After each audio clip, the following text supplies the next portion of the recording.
My family never discussed race as such. The subject matter was just, you were presumed to know that you were a nigger, that you were different from white people. But they did not use that word to apply to you, right? Your family. Oh, let me tell you something. Black people in Mineola use the word liberally. Okay. With reference to each other, okay. With reference to describing everything, period, all colored.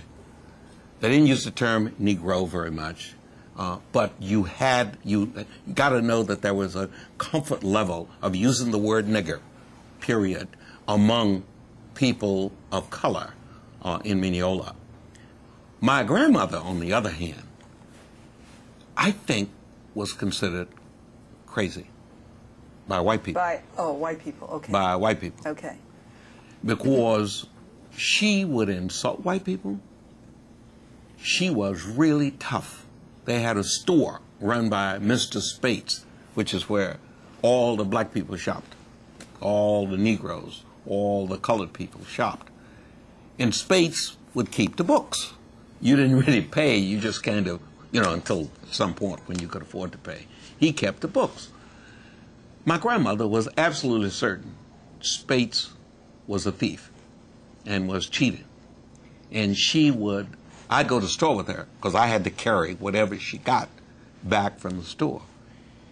She would argue with Spates, scared me to death, because I knew what white people would do to black people.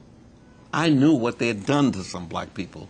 I was conscious of that. I had been warned by my uncles. I'd been warned by other folk. For an example, if you were walking on the streets and there was a car coming, you got as far off the streets as you possibly can in the ditch, because white boys driving the cars would see how close they could come without hitting you.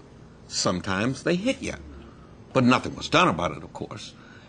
But it was sport for them. So in order for you to make sure you survived, there were certain kinds of rules you followed. And those rules were laid out, and they didn't talk about race. They talked about what were white people and what colored people, period. You knew you couldn't go in the front door of any of the downtown public facilities, whether it was the hotel, the Beckham Hotel. You knew you couldn't go in. You could work in the cafe, which is what I did. I was a fry cook in a cafe. You could work in the cafe, but you couldn't come in the front door.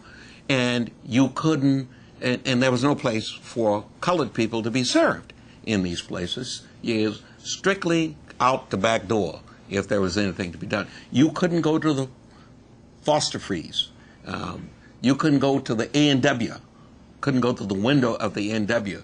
You could work at the country club, which is where my dad worked, but you could not use the country club even on the days in which the country club was closed.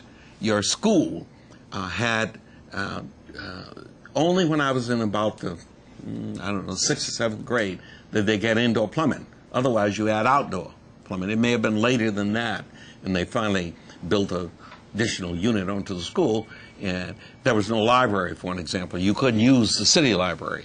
You went to the movies, and there was something called a buzzard's roost, and that's where people of color. So when you ask, was race discussed, not in the formal sense of where you sat around and dialogued about race, were there a clear demarcation? Absolutely. And was it passed on orally?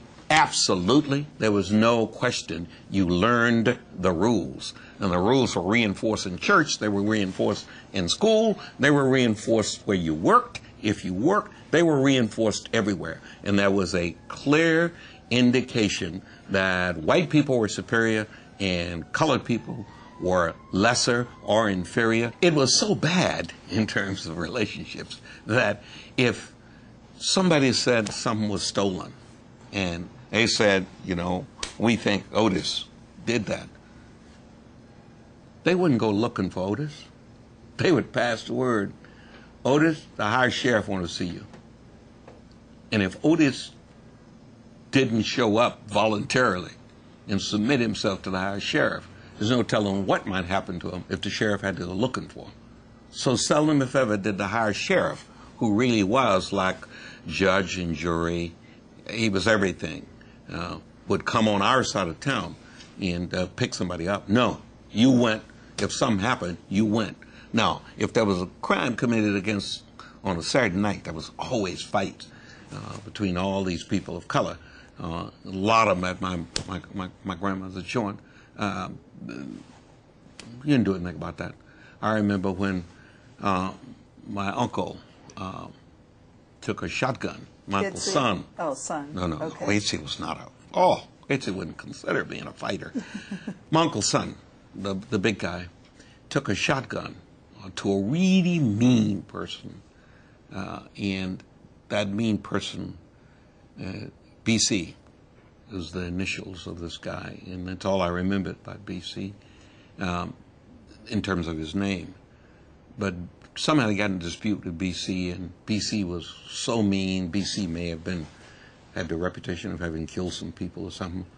My uncle got his shotgun and blew BC's eyes out.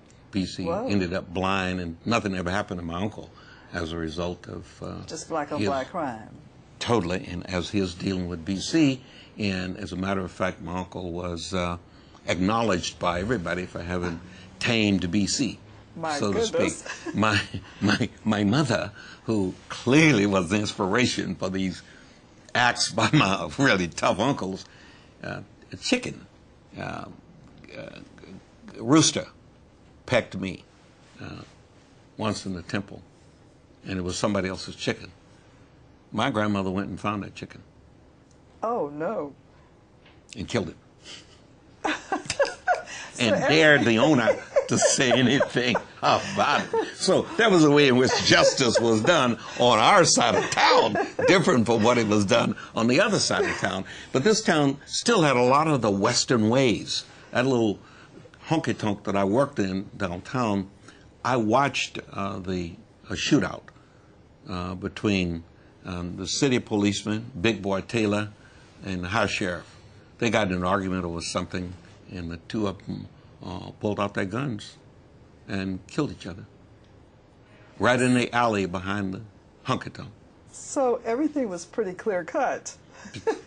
Justice was done sooner than later, and no appeals. All right.